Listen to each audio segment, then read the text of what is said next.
Here we are with my old friend, colleague, and Hall of Famer Steve Flink, and we are ready to talk to you every day, every night about the US Open.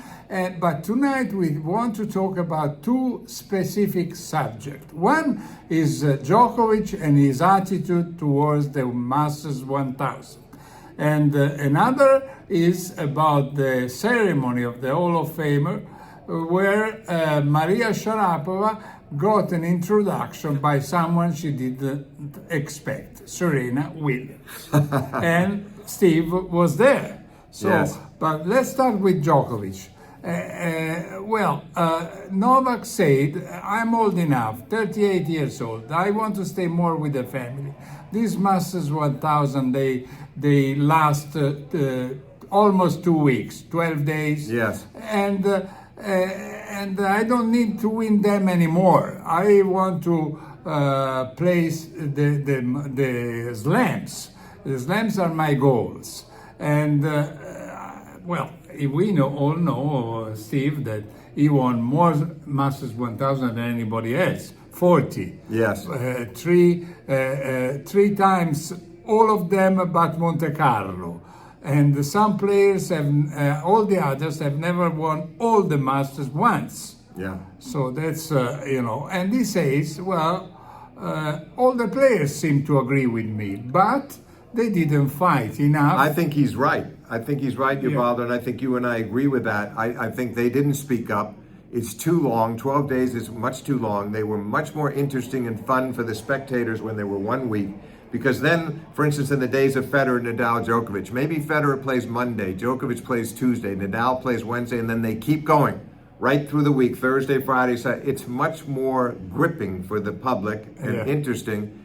And think about the major golf tournaments. They take only 4 days. So I feel like the ATP I think they made a mistake. And I think Djokovic is right, that the players are just being reluctant to speak up when they should speak up. Well, in the past days, Rune said 99% of the players are against this format. Sinner and Alcaraz also say they would prefer to play tournaments like Monte Carlo, which they last only 7 weeks. But Djokovic is right when he says, you should have said before. Yes. When we were negotiating. But here's the thing, Ubaldo. He's always, when he tried to start his new players association, I thought maybe Federer and Nadal would go along with him because the goal was to make more opportunities to make money for more players, expand the base a little bit, more prize money for more players. It wasn't about just the top players. It was more about the middle ranked and lower ranked players having a chance to make a living. I wish they would have been more supportive of him, frankly. And I'm sure that was a bit disappointing. And then this is disappointing now when he knows what he hears in the locker room is what Holger Rune just said that you expressed.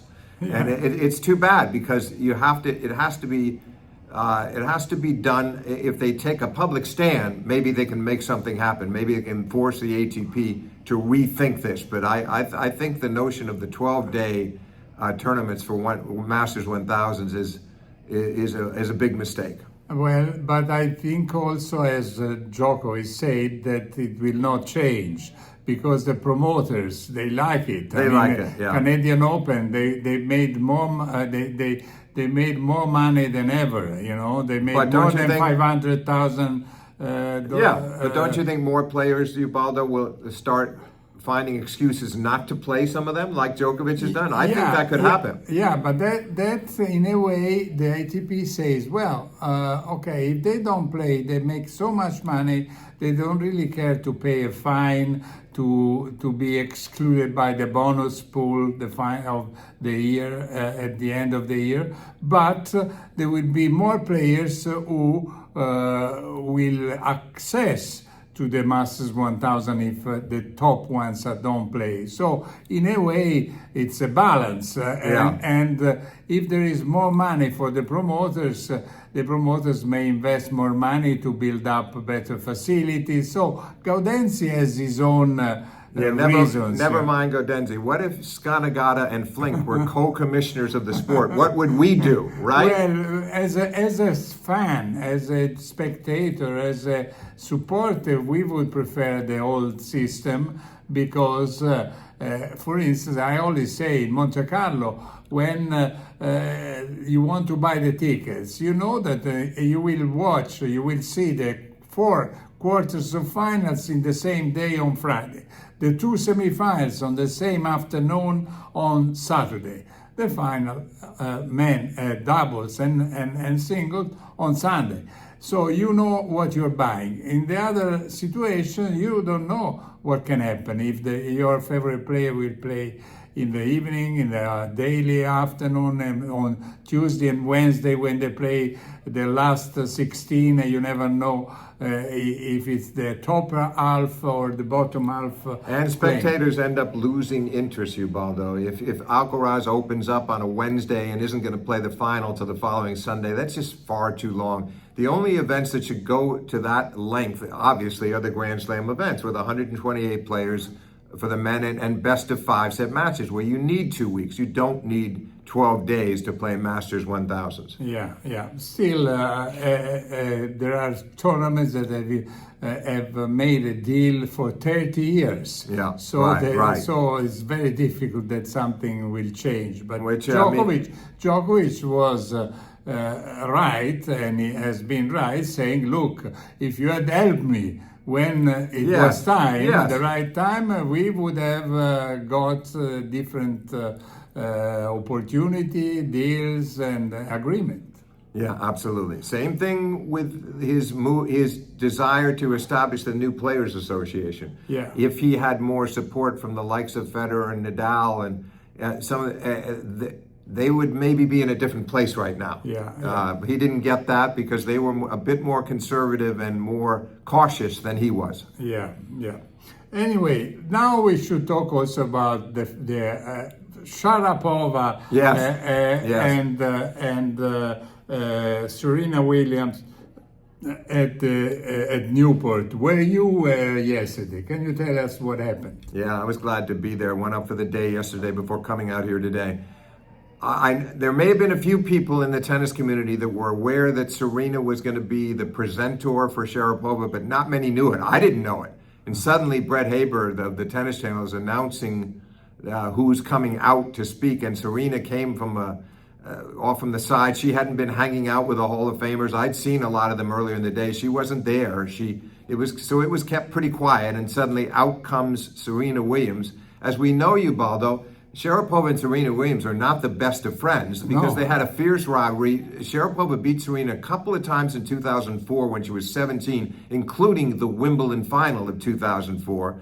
But then the rivalry completely changed. They had a lot of great matches, but Serena ran off, I think, 16 wins in a row or more. It was an incredible winning streak she put together, despite the fact that many of those matches were close. Yeah. So there was a certain amount of tension between the two. But out comes Serena. She gave a very gracious speech, a very funny speech, well prepared, and they both explained that Sharapova had requested of Serena a couple of months ago, would you come and speak for me? And Sharapova said that as soon as she said it, with a little embarrassment, immediately Serena said yes. Right, exactly. Right away, and then, so she gave a very thoughtful, gracious speech.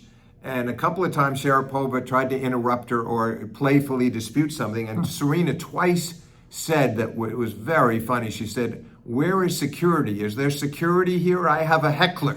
and Sharapova got a big kick out of that, as did the audience. But the nicest part of the speech was how she lauded Sharapova as a competitor and made the point that whenever she saw Sharapova's name in the draw, that they were going to have to play, she knew she was going to have to get herself really psyched up for that match and be at her best.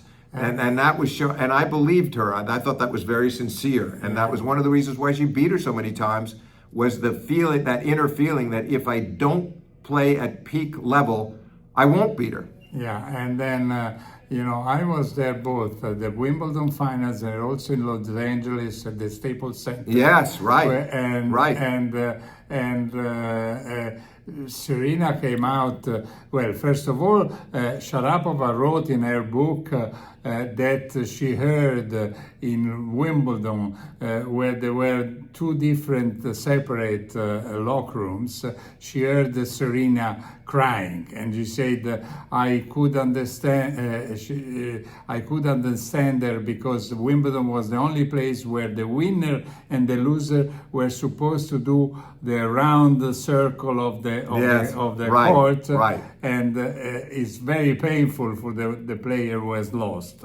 And Serena was gracious even that time on the speech, but when she went back to the locker room, she was furious and crying.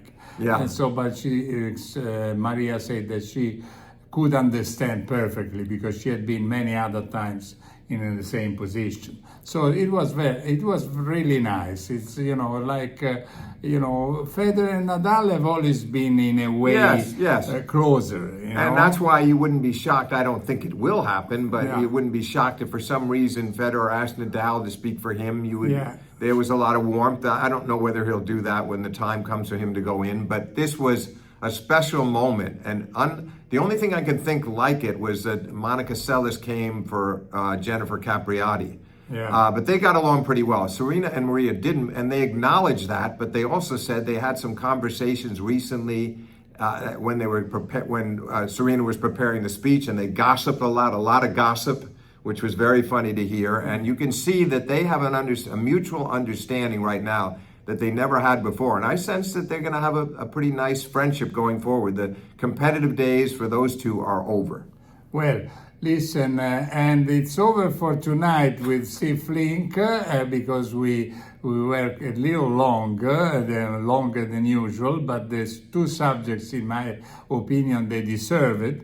And we will have plenty of times to talk about Sinner, Alcaraz, the US Open, the American chances to follow up 22 years later Roddick or something, and talking about the ladies tennis and everything. You didn't have to else. bring that up, by the way, but thank you anyway. Okay. Listen, thanks a lot to Steve Flink, my old friend, colleague, and Hall of Famer, and see you soon at the US Open in New York, Flushing Meadow. Bye-bye.